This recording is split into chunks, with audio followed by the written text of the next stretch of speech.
Hey guys, welcome back to my channel. Today's video, we're doing the deal breakers tag. I think a lot of these, if you guys have watched me for a while, will not come of any surprise to you, but I do think it's useful to have like a whole roundup, and I love watching these tags because I love seeing other things that are just completely no-goes for people in their collections. So this tag was started months and months ago. I'm so late on it. It was tagged by Jessica from Chic Professor, so shout out to her. I'll have her video linked down below in the description box. So we're doing the deal breakers tag today. A lot of these probably won't come as very much surprise to most of you, but I do think it's useful to have them all like, you know, spelled out together in one video, and it just does go to show you like how certain things will work or not work for some people and sort of the reasons why. So to start on one of my deal breakers, I'm gonna pull a bag, one of my holy grail bags, out of my collection to say, you guys know this is one of my very favorite bags of all time, and it has one of the ultimate deal breakers for me in a bag,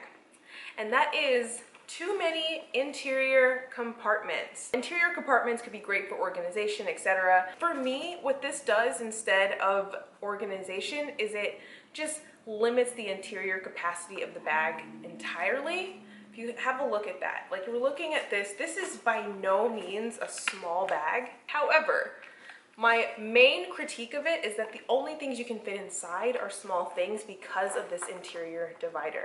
Now, if I were to have redesigned this bag, I would have put this zip compartment, just made it a part of the back and just made it a back zip pocket.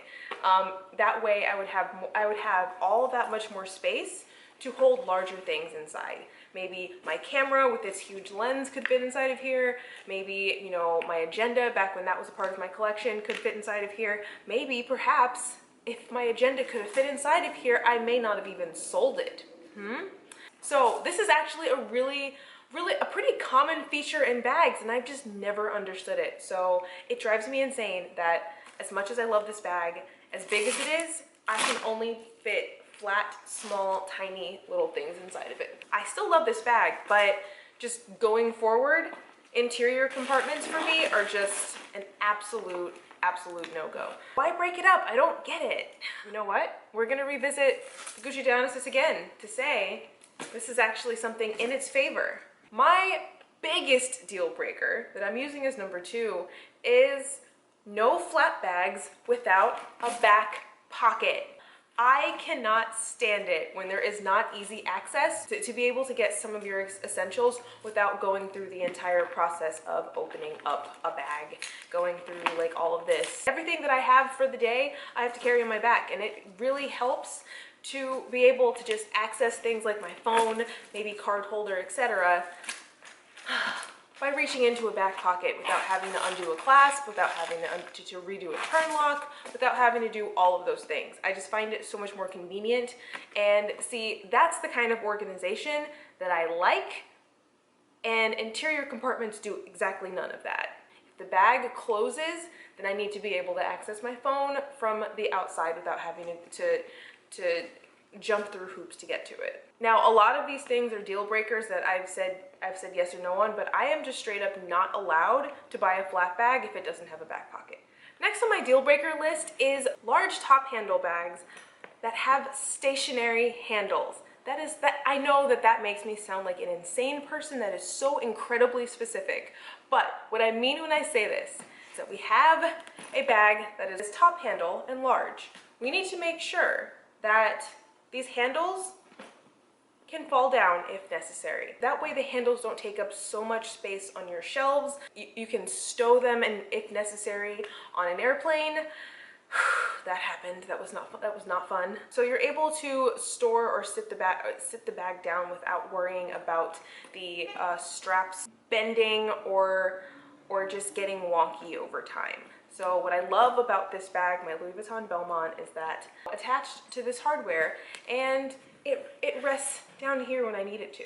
Now, when I do have it sitting on the shelf, do I, you know, kind of sit it up so that it looks cute?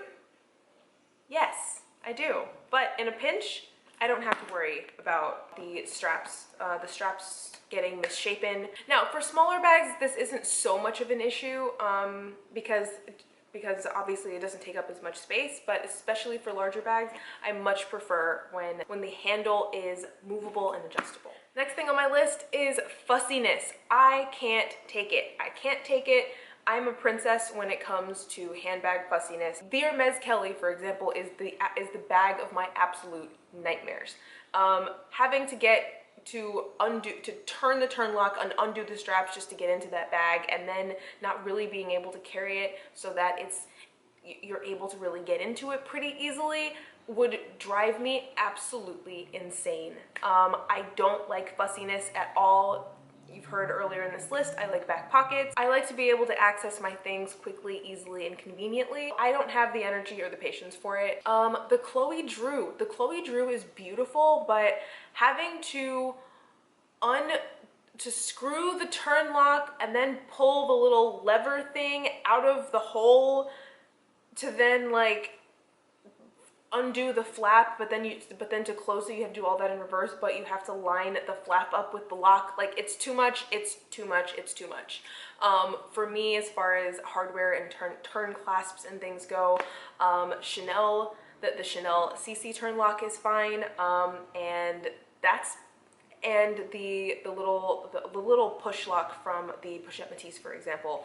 Those are fine, completely fine within my wheelhouse, but once you get much past that, I'm out. So I have a rule that I picked up from working in resale, and that is about shelf appeal. So number one is slouch. I am not into slouch. I am not into the boho look. I tried to do it with a Balenciaga bag years and years ago, and that was another bag of my entire nightmares. I love structure. I love structure. I love a bag that's going to hold its shape once I put my things into it. I love a bag that the bottom is going to stay straight on it when I put my things into it. Like, the reason I bought the bag is because I like the shape of it, and I really wish more bags would keep their shape. Maybe I'm being a diva, but I want it to look like it does when it has nothing in it, when it has all the things in it. That's what I want.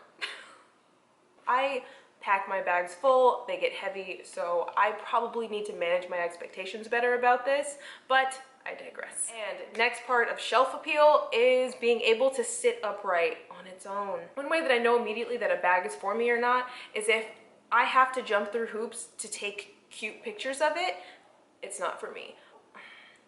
Yes, so I'm gonna be very picky and say that I don't want anything where the handles are going to sit upright, as discussed earlier, and like be like an obstruction, but at the same time they have to be able to stand up.